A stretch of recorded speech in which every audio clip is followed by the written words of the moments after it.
With expectations for right-wing extremists at a free speech rally tomorrow on Boston Common, there's also the expectation of a large counter-protest. Among those in the second number will be contingents of organized labor, including our guest. We'd like to welcome the secretary with the Randolph Institute and an organizer with District Council 35 in the International Union of Painters and Allied Trades, Phil Reason. Thank you very much for being with us, Phil. Thanks for having me again, Chris. It's always a pleasure. First, I want to start with some local and national history because of the Institute. Sure. For people who don't know this history, tell us about A. Philip Randolph. So A. Philip Randolph was a labor leader within the Pullman Porters. He was an organizer with the Pullman Porters.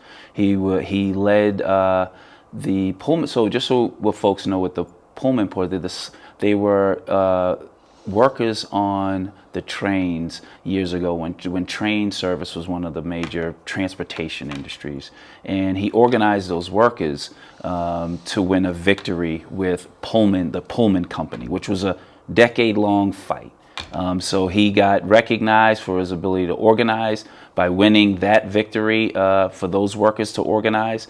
And A. Philip Randolph also was one of the major, if not leading, architects of the March on Washington, which was commonly known for Martin Luther King for being there to speak. And I guess what I recall from some of this history is that this wasn't just one person who headed the union and did all these things. Yeah. The people in the union, all these porters, they themselves were almost like agents of change. And it was and organizing too, I guess. Yeah, really sophisticated operation. He really helped design, and I think that's one thing that made A. Philip Randolph a great organizer, and that's something that I take on myself as an organizer. Is we don't take the responsibility to do everything. Good organizers develop leaders to help be a part of a movement, so that they can begin to develop leaders too.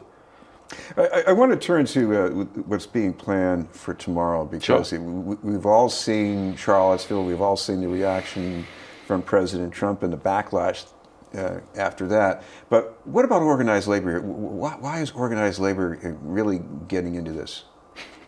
I mean, I think the better question is why not? And how could we? I'm often saying, I don't want to be known as the person that was at home when this happened on our watch here on the Common in Boston. Organized labor, this is an issue for working families. If you get up every day and you go to work, this is an issue that matters to everyone. And I think this was a very organic response. I don't even think it took much for unions, particularly for DC 35, the AFL, the state fed of the AFL, and the Central Labor Council, and many other labor councils. It was an organic response that said, we have to be a part of this. We are not going to stand by and let this kind of hate, this kind of injustice, this kind of talk, this rhetoric happen on our watch. So it was a knee-jerk response from the labor movement. And of course, the other thing is that in a way, like the people from the far right in Charlottesville, you want to show the face of your constituency tomorrow, right? Absolutely, absolutely. Again, unfortunately, it was a tragedy that happened in Charlottesville. And when I'm discussing with our members, when I say, are you willing to come out and turn out for tomorrow? People respond with, hey, I don't want to be hurt. I want to go home to my family. I don't, and I'm met with a little bit of resistance.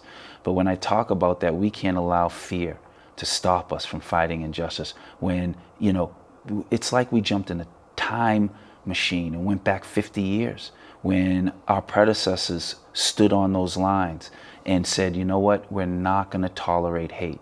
And that's one thing, when I said that, people said, automatic, sign me up, I'll be there, what else you need me to do? We're not going to let fear, we're not going to let hate stop us from going down there and saying, we're not going to have this on our watch. This is not going to happen here in Boston. And we've seen other responses in other cities that said it's not going to happen on our watch. This is BNN News, and we're talking with Phil Reason from the A. Philip Randolph Institute. Phil, one thing I'm thinking of here is maybe a different kind of fear. It's not that people are going to get pushed around or scratched. Yep. It's that they might get into a situation that will make their side look bad because the other side is provoking. Right. Yeah. One thing that we're talking about the lead organizer, Monica Cannon, and other folks who's been organizing this counter protest. We are a smaller contingent that is a part of this, but labor is intentional about its presence being there, is that we're talking about safety. And there's a focus at keeping people safe. And we believe that with the trainings, with our vigilance in terms of talking with our members about being safe and being mindful of that, I think we are putting the necessary safety measures in place to make sure that everybody can go home safely to their families. On the other hand, talk about what you would like to see tomorrow, and maybe not so much even people coming head to head at the Common, but I'm trying to picture, people setting out from the Reggie Lewis Center, going down Columbus Ave. What would you like to see? Chris, here's my thing. I think this is a distraction. There are a lot of more important issues that I think we could be looking at. I think we need to be looking at continue keeping our foot forward with, making sure that we have leaders in place that is going to continue to put policies in place that will support working families. 1199 is doing a counter event not a counter event. Their event was scheduled long before this at Franklin Park. That's about community engagement. That's the health fair. That's the health SCIU. fair. Yes, and I think this is a distraction to great events like that are happening. You got, candidates that are on our side, that believe in working families, that have big labor canvases tomorrow, that this is sucking away from that. And see, I think, 45 intends on these tactics and the support of these tactics, and people that support supremacy, people that support hate, is distracting from us pushing our agenda. So to answer your question, Chris, if it were left to me, I would spend our resources. I would make sure that we can divide our resources, and we will do that, at trying to make sure that our agenda gets met. But we are also intentional about going down there and making sure that our presence is felt. I also come from a school of thought that, not giving attention to things, because I think when we give attention to it, it gives it life. But this kind of hate, this kind of evil, this type of stuff has got to be met with resistance.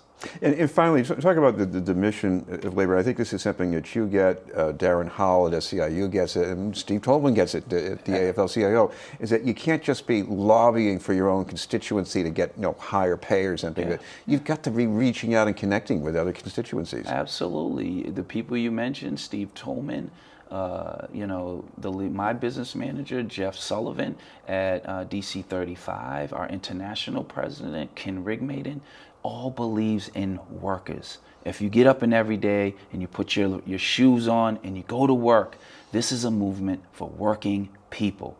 And when an injustice, and I'm taking a page that we know from Martin Luther King, when injustice happens to one, it happens to all. And I believe the leaders that we talked about believe in that, and they have evidence, and they have displayed and demonstrated the support for community, working families. Finally, people want to meet up with the labor contingent tomorrow. Where should they go? Absolutely. Thank you for asking. Great question. So if you want to meet up with us, we'll be across the street at 9:30 a.m. I'll be there early at 8 a.m. We'll be on the RCC campus. We'll be in partnership with the NAACP, the A. Philip Randolph, and we'll be at 9:30 across the street on the RCC campus. You'll see signs, DC 35 signs. You'll see A. Philip Randolph signs. My president, Alan Lee, from the president of the Boston chapter APRI, he's bringing his family. We'll be there. So we'll be out in vision so folks can see us. Thank you very much for being with us. Thank you, Chris, for having me. Phil Reason from the A. Philip Randolph Institute.